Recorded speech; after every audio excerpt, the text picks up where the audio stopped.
¿Qué es el asunto este del velo? El velo, bueno, hay dos razones. Que afortunadamente las mujeres, a pesar de lo que la discriminación y el maltrato constante que sufrimos las occidentales, bueno, ya lo sufren las mujeres allí, ya mismo, es claro. espantoso, Sí, es lógico. espantoso, Sí.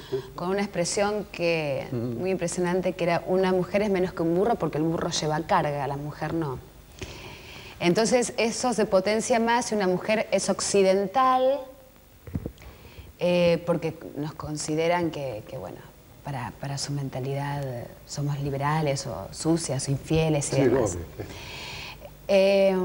Y aparte el tipo de vestimenta es totalmente diferente. Entonces hay una razón de seguridad, porque las mujeres, las periodistas que nos poníamos la baya, que es un arroz negro que cubre nuestro cuerpo, nos vestimos y encima la baya, y la kefía que nos cubre la cabeza, nos podíamos mimetizar de alguna manera con el ambiente. Ajá. Entonces es una razón de seguridad. Generalmente cuando viajan una mujer y varios periodistas, la mujer va adelante con su traductor y con su velo, por supuesto, para que, bueno, consideren que es una pareja y haya menos resquemor. Y por otro lado, sí me parece muy interesante desde el punto de vista profesional y personal, tiene que ver con una cuestión cultural y de idiosincrasia y de religión. Porque la gente se abría más a contar historias cuando uno se vestía así, porque consideraba que uno estaba respetando su cultura. Entonces era mucho más bienvenido, se abrían más, se expresaban mejor. Y también me parece una gran consideración hacia su cultura, ¿no? Por respeto a ellos fundamentalmente. Una mujer con los brazos desnudos o descubiertos, que para nosotros es absolutamente normal, para ellos es ofensivo. Ajá. O tener el cabello suelto, ni siquiera que se vea un cabello. Entonces ya toman las cosas de otra manera, porque realmente pasa hacia la ofensa y después hacia la agresión. Primero me ofendo porque sos diferente y después encima te agredo. Entonces me parecen las dos medidas más seguras, una por la seguridad personal y de algunos que venían atrás también, porque los hombres periodistas a veces no tenían mucha manera de mimetizarse, y otra porque es interesante para poder llegar profundo a la gente, ¿no? Y eso es lo que me permitió acercarme a las mujeres y a los niños, con más dificultad a los hombres, por lo que te decía anteriormente. ¿La gente te pide ayuda? La gente pide ayuda. La gente pide ayuda, pero primero corrobora de qué nacionalidad es. Hay un gran rechazo y un gran odio, porque esa es la sensación que se tiene, no solo a todos los occidentales, pero sí en particular a aquellos ciudadanos que pertenecen a los ejércitos de la coalición, ¿no es cierto? Claro. A los estadounidenses, a los ingleses. A los españoles en su momento había un doble sentimiento, porque los hispanos tienen características muy especiales con la gente, son mucho más cálidos, entonces había como una contradicción en la gente. Pero una particularidad en este tema es que, increíble, yo no sé nada de fútbol, jamás lo sabré, pero decir que era argentina, aunque yo tengo una fisonomía más anglosajona que latina, decir que era argentina me abría muchas puertas y la gente era como muy diferente, relacionaba automáticamente, decía Argentina, Argentina, Maradona, Argentina, Argentina, fútbol. Y me di cuenta el poder de este deporte, ¿no? Y de personajes como Maradona u otros jugadores que eran muy conocidos, y la gente lo relacionaba con el fútbol, con la latinidad, con la hispanidad, y veía todo diferente. Una anécdota muy pequeñita, periodistas estadounidenses e ingleses que hablaban perfecto español en los últimos tiempos decían que eran argentinos, porque sabían que la gente los iba a recibir de otra manera. O sea, a mí me parece una anécdota increíble, que nosotros nos quejamos de tantas cosas, pero a pesar de todo, bueno, creo que por una razón o por otra la gente nos reconoce, y con mucho afecto, con mucho afecto. En instantes volvemos con Karen.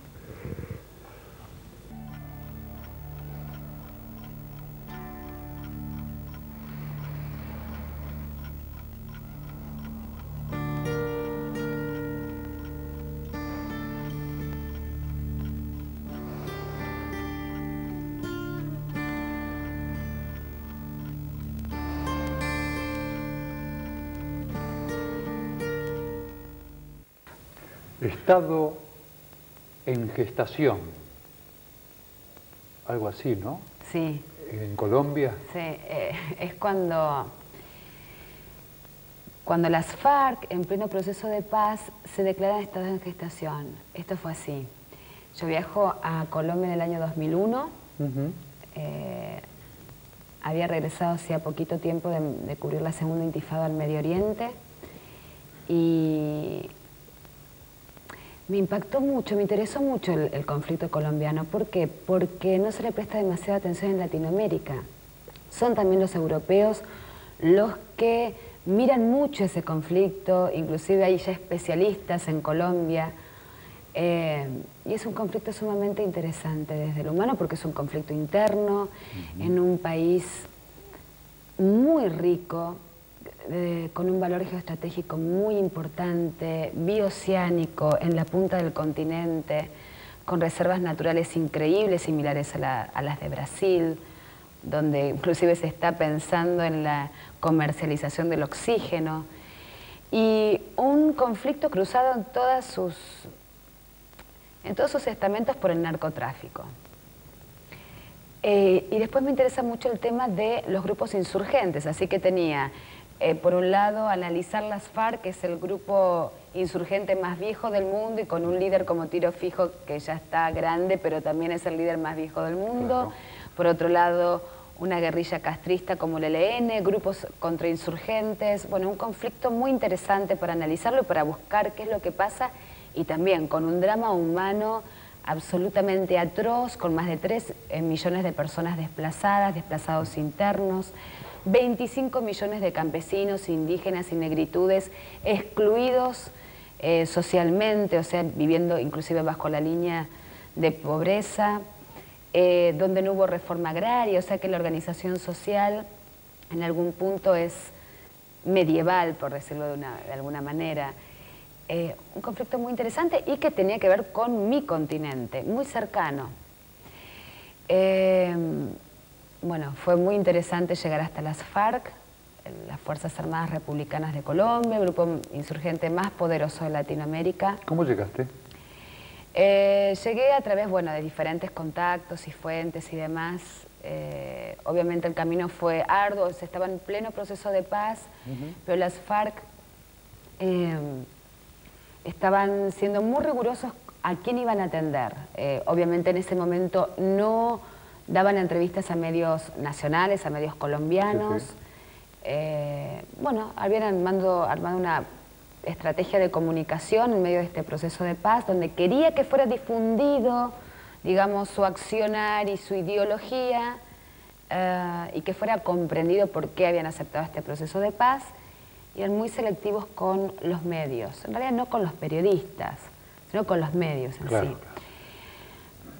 Llego al Caguán, el proceso de paz se producía en una zona casi similar a Suiza por su tamaño, casi una zona liberada, aunque la FARC no habla de zonas liberadas. El Caguán era la cabecera, el proceso se desarrollaba en Los Pozos, un pueblito de no más de 7, 8 casas, muy coloridas. Y estuve 28 días conviviendo con la guerrilla de las FARC. Más allá de esta entrevista que es las FARC se declaran estado en gestación, es una entrevista que le realicé al comandante Simón Trinidad, que fue hace poco detenido en Ecuador, un hombre muy fuerte de la guerrilla, con una historia muy interesante. Él era banquero de la Sociedad de Valledupar, al norte de Colombia, un hombre que había estudiado en Harvard, o sea, con una formación y de un estrato social muy alto, y decide pasar a la clandestinidad y formar parte de la guerrilla. Personaje sumamente interesante, y aunque hice muchas entrevistas, inclusive con Raúl Reyes, Tiro Fijo no estaba dando en ese momento entrevistas, sí, muchas entrevistas, esa fue la que más impactó. Porque en pleno proceso de paz yo estoy diciendo que no voy a deponer las armas, que soy un estado en gestación, y tuvo mucho impacto en Estados Unidos, por agencias, en Colombia y demás. Esa fue la entrevista del año 2001. Así es. ¿No es cierto? Que fue elegida en Colombia como una de las más importantes, si no la más importante de todas. Yo creo que tiene que ver, por lo que me han dicho aquellos que lo consideran así, que todavía la sociedad colombiana, aunque hacía ya un año y medio que estaba en pleno proceso de paz, no conocía a la guerrilla, no conocía lo que quería, no sabía lo que quería el gobierno, y de pronto se encuentra con una declaración muy cruel y sincera, y esto es así. Nosotros somos un grupo armado, queremos todo el poder, somos un Estado en gestación, no vamos a deponer las armas, y este proceso de paz es para llegar a un acuerdo para la toma del poder, no para lo que ustedes se creen. Entonces, fue un proceso de paz que en realidad fue un juego porque le sirvió a todos, a la guerrilla para fortalecerse en cuanto al tráfico de cocaína, inclusive ya se hablaba de tráfico de heroína y demás. Ser mucho más fuerte militar y estratégicamente, y al gobierno de Pastrana le sirvió para, bueno, pasar el tiempo y nada, no aportó demasiado ese gobierno según lo que dicen los propios colombianos, ¿no es cierto? ¿Influye todo lo que ocurre en Colombia con el resto de América Latina? Sí, obviamente, y sobre todo para los países limítrofes. Todo el conflicto colombiano se ha extendido a través de las fronteras a Venezuela, Ecuador, Brasil, que han quedado, y Perú, que han quedado muy vulnerables por este conflicto, y están muy pendientes de eso, ¿no? ¿Y el camino de la coca? El camino de la coca, bueno, el camino de la coca es lo que te decía anteriormente. Todos los estamentos están cruzados por el narcotráfico, porque todos los grupos insurgentes se financian a través del narcotráfico con un discurso más leve o no, porque no pueden reconocer que trafican, porque si no, por ejemplo, en un proceso de paz el gobierno no se puede sentar a negociar con delincuentes. Obvio. El camino de la coca es interesante. En Colombia no se consume mucha cocaína, por ejemplo. Es un negocio que consumen aquellos que también los están invadiendo, entre comillas, porque es una especie de invasión en el Plan Colombia, que es el mercado donde se distribuye el producto. Pero eso sí me sorprendió de Colombia. En Colombia no hay consumo interno. No hay consumo interno de cocaína, casi todo exportable. Es muy interesante la cadena, que eso te lleva también a las cuestiones humanas. Cuando viajo al Putumayo, que es la concentración de cultivos de coca más grande del mundo, ahí fui a hacer una investigación sobre cómo aviones que estaban trabajando para Estados Unidos en el marco del Plan Colombia estaban emitiendo un veneno que se llama glifosato, que esto no solamente afecta a plantas, sino a los seres humanos, a plantas o cultivos o animales. Y ahí los propios indígenas te contaban que los indígenas que cultivaban la hoja de coca, muy interesante, la hoja de coca es una planta sagrada para los indígenas. Claro. Aparte, absolutamente medicinal, utilizada en sus ritos ancestrales. Totalmente.